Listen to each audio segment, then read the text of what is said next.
Hi everyone, my name is Celeste. My presentation is over the people of Kenya. A little fact about their flag. Each color represents something. Green is for the land, black is for the people, and red is for the blood spilled in the struggle of freedom.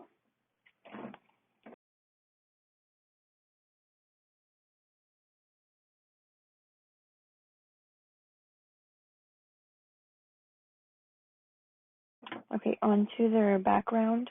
As of right now, there are 55 million people living in Kenya. One thing about the people is they are very warm and welcoming. They always have a smile. There are 70 plus ethnic African migrant groups that are known in Kenya at the moment, and many of these people practice Christianity, Hinduism, Sikhism, and Islam.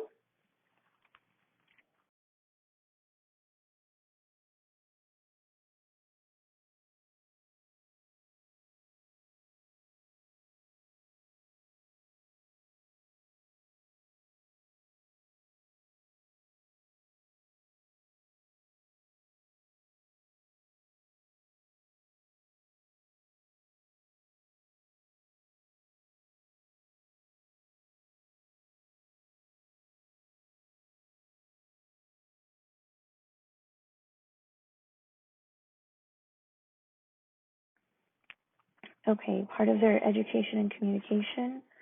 In 2008, there was an economy dip, and part of that economy dip was a budget revisal for educational access. So it went down 1.3%. So not many people have access to education.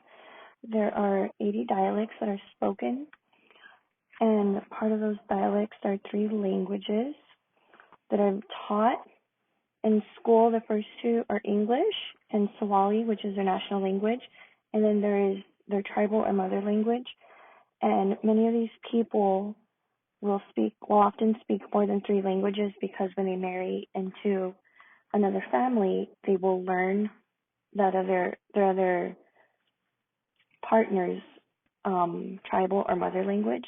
They do communicate through TV and radio stations.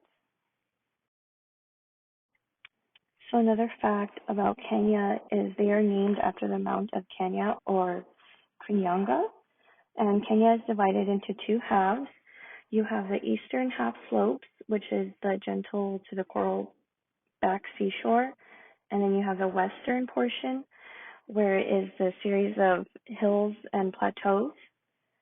A lot of the problems with Kenya is the deforestation and the pollution that is happening in the water from the urban and industrial areas. And only 50%.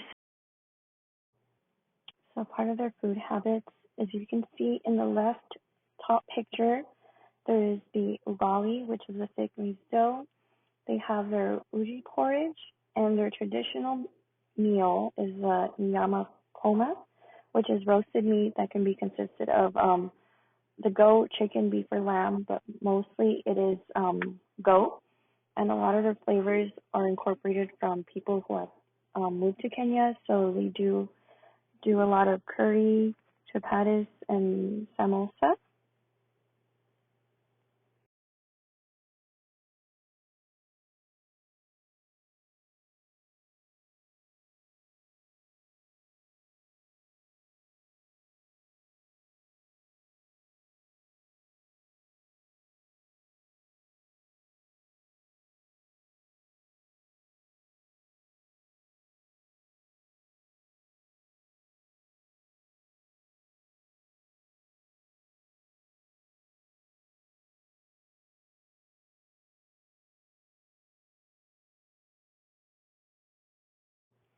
So one thing about their fast food is that it is actually eaten on the go. So they are eating it while they're out doing stuff in town or doing errands.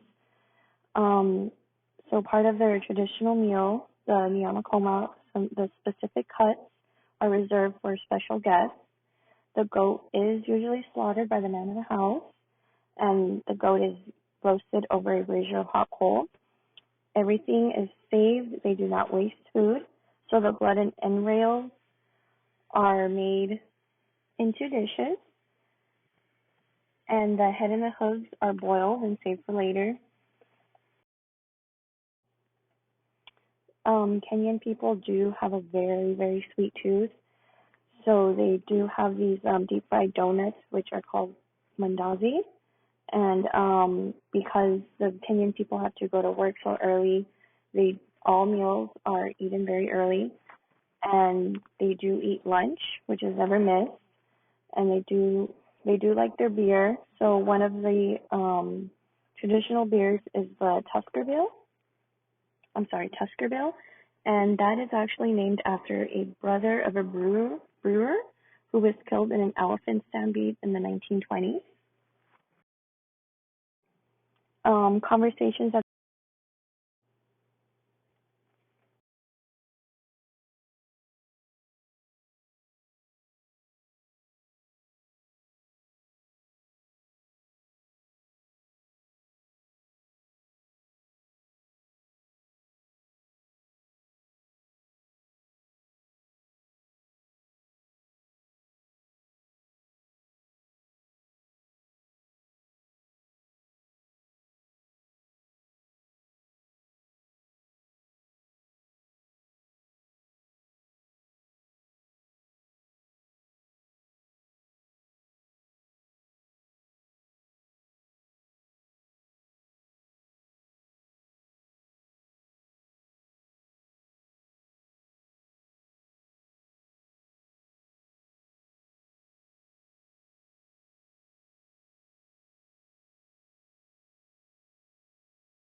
even though they do have access to traditional medicine. And thank you so much for listening.